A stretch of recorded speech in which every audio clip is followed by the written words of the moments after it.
नमस्कार विद्यार्थी मित्रांनो, माझं नाव सुहास भिसे. स्वागत आहे तुमचं सर्वांचं परत करंट अफेअर्स मराठी या आपल्या मायबोली भाषेतील एज्युकेशनल यूट्यूब चॅनलमध्ये. विद्यार्थी मित्रांनो, सर्वप्रथम आपण जर नवीन असताल, पहिल्यांदा या चॅनलवरील व्हिडिओ पाहत असताल तर चॅनलला या ठिकाणी अवश्य सबस्क्राईब सुद्धा करून घेऊ शकता. ठीक आहे. बऱ्याच जणांची रिक्वेस्ट आली होती की सर, हे जे काही नोबेल पुरस्कार 2025 आहेत याच्यावरती सेपरेट व्हिडिओ तयार करून घ्या.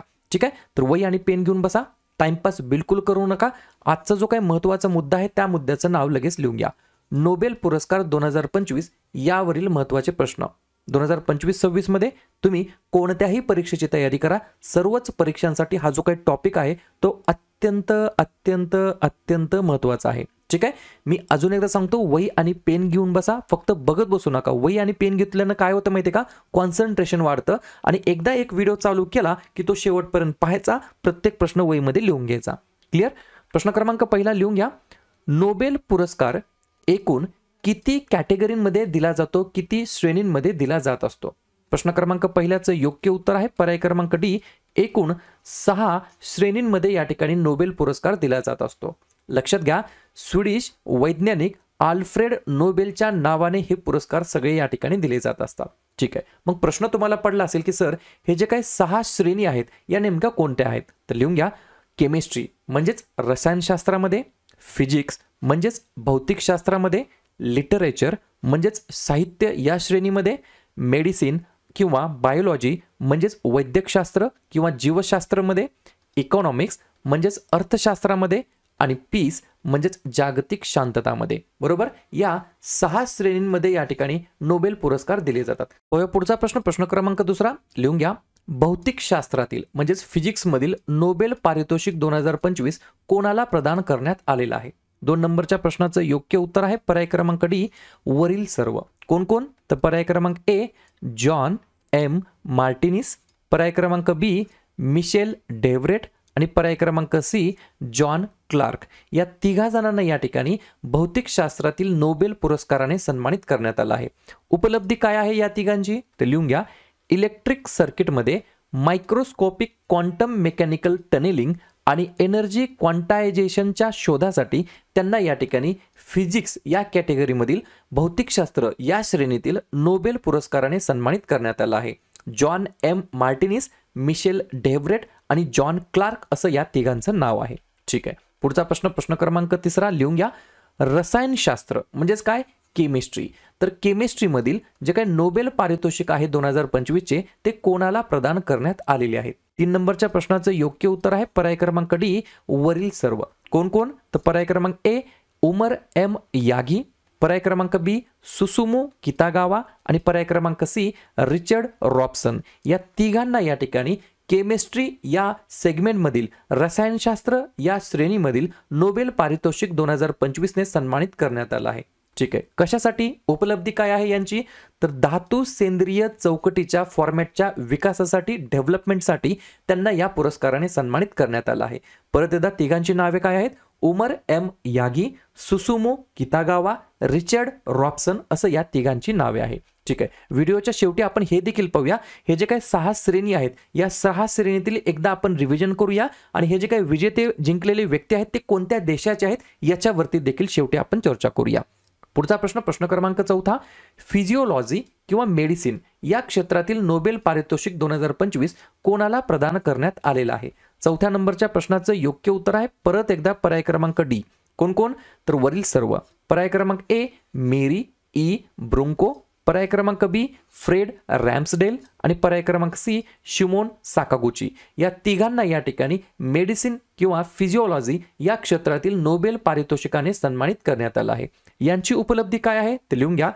परिधीय रोगप्रतिकारक सहनशीलतेबद्दलच्या त्यांच्या शोधासाठी त्यांना या पुरस्काराने सन्मानित करण्यात आलं आहे. ठीक आहे. पुढचा प्रश्न, प्रश्न क्रमांक 5 लिहून घ्या. साहित्य या क्षेत्रातील 2025 मधील नोबेल पारितोषिक कोणाला प्रदान करण्यात आलेलं आहे? 5व्या नंबरच्या प्रश्नाचं योग्य उत्तर आहे पर्याय क्रमांक डी. लाज्लो क्रॅस्ना होकाई असं त्यांचं नाव आहे. काय नाव आहे? लाज्लो क्रॅस्ना होकाई असं त्यांचं नाव आहे.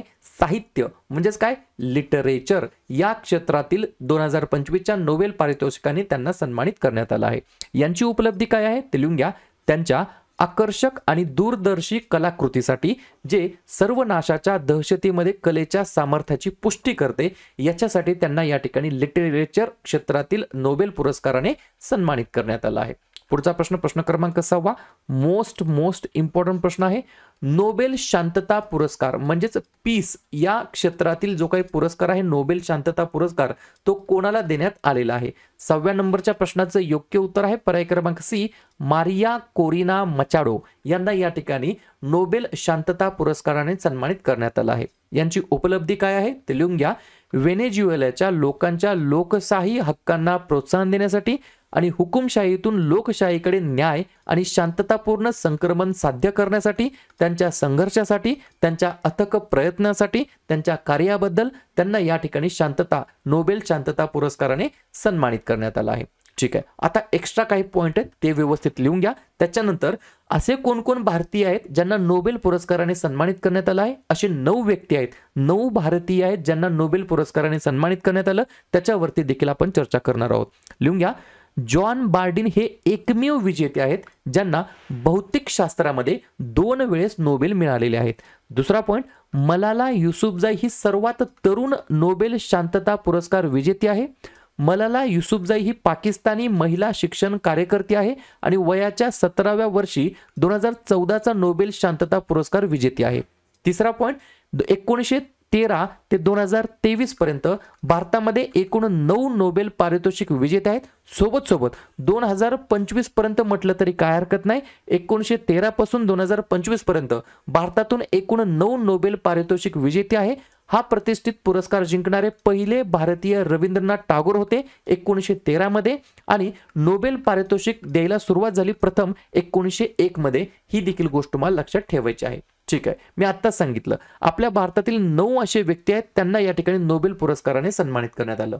जसं की पहिले आहेत रवींद्रनाथ टागोर यांना 1913 मध्ये साहित्य या श्रेणीमध्ये.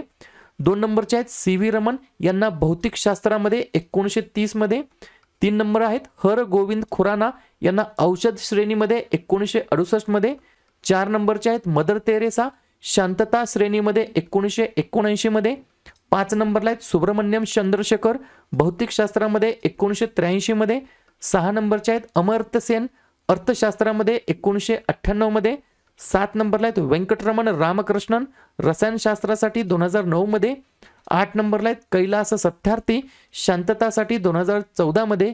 9 नंबरला आहेत अभिजित बॅनर्जी अर्थशास्त्रासाठी 2019 मध्ये. ठीक आहे, आता या ठिकाणी मी जसं की सुरुवातीला सांगितलं हे जे काही वेगवेगळ्या 6 श्रेणी आहेत, या 6 श्रेणीतील जे काही विजेते पद आहेत ते कोणत्या देशाचे आहेत लोक, याच्यावरती कधी कधी प्रश्न विचारले जातात. लिहून घ्या. रसायनशास्त्रामध्ये 3 जणांना देण्यात आला. सुसुमो कितागावा जे की जपानचे आहेत. रिचर्ड रॉबसन जे की ऑस्ट्रेलियाचे आहेत. ओमर एम यागी. त्यानंतर साहित्यामध्ये या ठिकाणी देण्यात आला लाजलो क्रास्ना होरकाई यांना जे की हंगरीचे आहेत. त्यानंतर शांतता पीस श्रेणीमध्ये देण्यात आला मारिया कोरिना माचादो यांना जे की व्हेनेझुएलाचे आहेत. त्यानंतर फिजिक्स मधील या ठिकाणी 3 जणांना देण्यात आला. जॉन क्लार्क जे की युकेचे आहेत. मिशेल एच देओरे जे की फ्रान्सचे आहेत आणि जॉन एम मार्टिनिस जे की अमेरिकाचे आहेत. आणि राहिलेले जे काही 2 आहेत त्याच्यावरती देखील लगेच रिव्हिजन टाकूया. शरीर क्रिया म्हणजेच फिजिओलॉजी किंवा औषधशास्त्र मेडिसिन यामध्ये 3 जणांना देण्यात आलं. मेरी ई ब्रुनको जे की अमेरिकेचे आहेत. फ्रेड रॅम्सडेल हे सुद्धा अमेरिकेचे आहेत. शिमोन साकागुची हे देखील जपानचे आहेत. त्यानंतर अर्थशास्त्र याच्यामध्ये देखील 3 जणांना देण्यात आलेलं आहे. जोएल म्योकर जे की नेदरलँडचे आहेत. त्यानंतर फिलिप एगियॉन जे की फ्रान्सचे आहेत आणि पीटर हाविट जे की कॅनडाचे आहेत. या सगळ्या गोष्टी तुम्हाला लक्षात ठेवायच्या आहेत. क्लिअर. तर आजच्या व्हिडिओमध्ये आपण काय पाहिलेले आहेत तर नोबल जे काही प्राइज आहेत, नोबल जे काही पुरस्कार आहेत 2025 मध्ये देण्यात आलेले आहेत, याच्यावरती आपण या ठिकाणी व्हिडिओ पाहिलेला आहे. व्हिडिओ आवडला असेल व्हिडिओला लाईक करा. चॅनल नवीन पाहिला असेल चॅनलला सबस्क्राईब करा आणि जवळचे जे काही अभ्यास करणारे विद्यार्थी आहेत त्यांना व्हिडिओ शेअर करण्याचा प्रयत्न करा.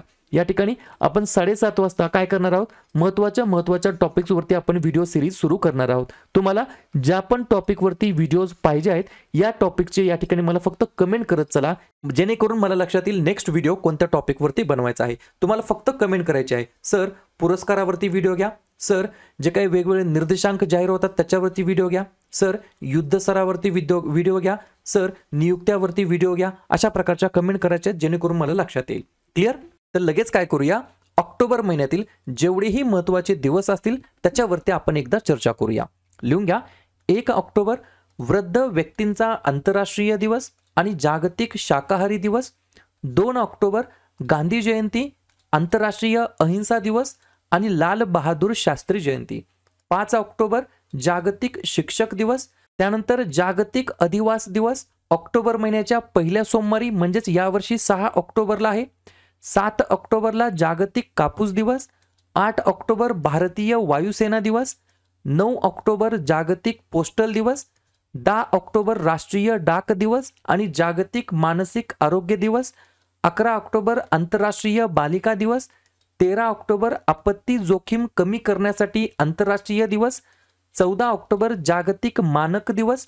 15 ऑक्टोबर जागतिक विद्यार्थी दिवस. 16 ऑक्टोबर जागतिक अन्न दिवस, जागतिक भूल दिवस आणि जागतिक मणक्यांचे दिवस. 17 ऑक्टोबर गरिबी निर्मूलनासाठी आंतरराष्ट्रीय दिवस. 20 ऑक्टोबर जागतिक सांख्यिकी दिवस. 21 ऑक्टोबर पोलीस स्मृती दिवस. 24 ऑक्टोबर जागतिक पोलिओ दिवस, संयुक्त राष्ट्र दिवस आणि 31 ऑक्टोबर या ठिकाणी राष्ट्रीय एकता दिवस म्हणून आपण साजरा करतो. ठीक आहे? तर लगेच काय करूया, सप्टेंबर महिन्यातील जेवढेही महत्त्वाचे दिवस असतील त्याच्यावरती एकदा रिव्हिजन टाकूया. लिहून घ्या. 1 सप्टेंबर ते 7 सप्टेंबर राष्ट्रीय पोषण आठवडा. 2 सप्टेंबर जागतिक नारळ दिवस.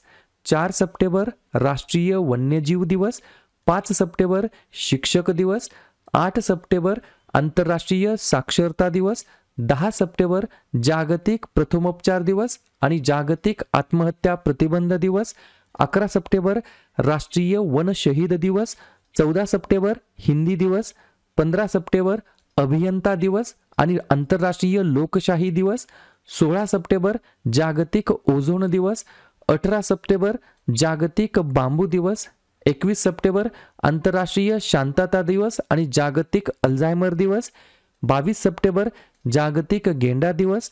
26 सप्टेंबर जागतिक पर्यावरण आरोग्य दिवस आणि जागतिक सागरी दिवस. 27 सप्टेंबर जागतिक पर्यटन दिवस. 28 सप्टेंबर जागतिक रेबीज दिवस आणि यावर्षी 28 सप्टेंबर सप्टेंबरचा शेवटच्या रविवारी जागतिक नदी दिवस आणि 29 सप्टेंबर जागतिक हृदय दिवस. ठीक आहे? तर लगेच काय करूया, ऑगस्ट महिन्यातील जेवढेही महत्त्वाचे दिवस असतील त्याच्यावरती आपण एकदा चर्चा करूया. लिहून घ्या. 1 ऑगस्टला बरेच दिवस असतात, जसं की राष्ट्रीय पर्वतारोहण दिवस, लोकमान्य टिळक यांची पुण्यतिथी, अण्णाभाऊ साठे यांची जयंती, वर्ल्ड वाईड वेब डे आणि जागतिक फुफ्फुसाचा कर्करोग दिवस. 1 ऑगस्ट ते 7 ऑगस्ट दरम्यान जागतिक स्तनपान सप्ताह. 6 ऑगस्टला हिरोशिमा दिवस. 7 ऑगस्टला राष्ट्रीय हातमाग दिवस तसेच भालाफेक दिवस. 8 ऑगस्टला भारत छोडो आंदोलन दिवस. 9 ऑगस्टला जागतिक आदिवासी दिवस आणि नागासाकी दिवस. 10 ऑगस्टला जागतिक सिंह दिवस आणि जागतिक जैव इंधन दिवस. 12 ऑगस्टला आंतरराष्ट्रीय युवा दिवस आणि जागतिक हत्ती दिवस. 13 ऑगस्टला जागतिक अवयवदान दिवस. 15 ऑगस्ट 2025ला आपण आपल्या प्यारा भारताचा या ठिकाणी 79व्या क्रमांकाचा स्वातंत्र्य दिवस साजरा करीत आहोत. 19 ऑगस्ट जागतिक छायाचित्रण दिवस आणि जागतिक मानवतावादी दिवस. 20 ऑगस्ट भारतीय अक्षय ऊर्जा दिवस. 26 ऑगस्ट महिला समानता दिवस आणि 29 ऑगस्ट राष्ट्रीय क्रीडा दिवस. क्लिअर?